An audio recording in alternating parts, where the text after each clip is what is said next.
नमस्कार किसान भाइयों, स्वागत है आपका हमारे YouTube चैनल पर। जैसा कि आप जानते हैं कि पिछले कुछ दिनों से गेहूं की बुआई जारी है और इस बीच बहुत जगह बुआई हो भी चुकी है। कहीं कहीं पहला पानी भी लग चुका है सिंचाई के लिए गेहूं में। जहां पे पतली ज़मीन थी वहां पे आप देखेंगे कि पीलेपन की शिकायत, उगटा रोग लग रहा है गेहूँ में। और इन सब के बीच में अगर गेहूँ में अगर अपन ने बीज उपचार नहीं किया है या ज़्यादा नमी में उसको बो दिया है, बरसाती आल में उसको बो दिया है, तो ये वाली समस्याएं सबसे ज़्यादा आ रही हैं। इसके लिए आपको सबसे पहले क्या करना है, जिस समय आप पानी लगाएंगे, पहली सिंचाई जब आप करेंगे तो उसके साथ आपको क्लोरो पाउडर और एक फंगिसाइड उसमें यूज़ करना है, ताकि जड़ महू हो या फंगस हो, इससे आपको बराबर समाधान मिल सके।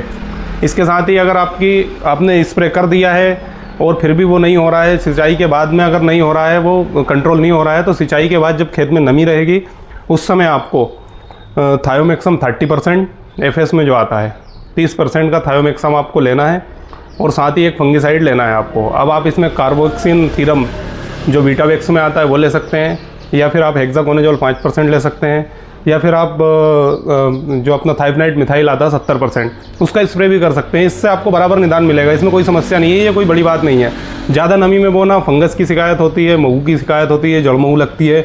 इन सब को लेकर, ये जो जितने भी बीमारियां हैं, इन सब को लेकर ज़्यादा परेशान होने की ज़रूरत नहीं है, ये सब हो जाएगा। हाँ, अगर आपने किसी गलत कंपनी का बीज उपचार किया है जिसकी वजह से ये दिक्कत हो रही है तो फिर समस्या है, क्योंकि गेहूं का पीलापन तो सही हो जाएगा, लेकिन अगर कोई सा गेहूं सफ़ेद हो रहा है, ऊपर से सफ़ेद हो रहा है और ख़त्म हो रहा है, वहाँ पर आपको ये मान के चलिए कि थोड़ी समस्या है।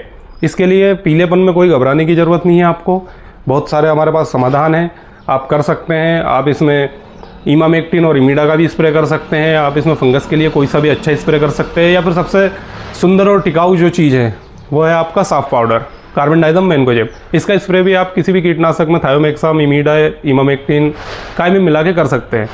क्लोरो का भी स्प्रे कर सकते हैं, लेकिन कई ये शिकायत आती है कि क्लोरो से गेहूँ में पीलेपन की समस्या आ जाती है, गेहूँ के निचले हिस्से में पीलेपन की समस्या आ जाती है। इसलिए क्लोरो को ज़्यादा से ज़्यादा अवॉइड करें आप इस चीज़ को, क्लोरो उसमें नहीं डालना है आपको। इमामेक्टिन, इमीडा, थायोमेक्सम, इसके साथ एक फंगिसाइड, इसके अलावा और कुछ स्प्रे नहीं करना है। इसके बाद में आपको जब खाद देंगे आप, तो यूरिया और उसके साथ एक सागरिका का झोला और एक फंगिसाइड अगर आप दे सकते हैं तो, नहीं तो पोटाश दीजिए। बाकी इस पीलेपन से ज़्यादा घबराने की ज़रूरत नहीं है, ये सब बिल्कुल सही हो जाएगा, कोई दिक्कत नहीं है। और अधिक जानकारी के लिए आप मुझसे संपर्क कर सकते हैं, कमेंट बॉक्स में लिखिए और मैं आपके हर सवाल का जवाब दूंगा। नमस्कार।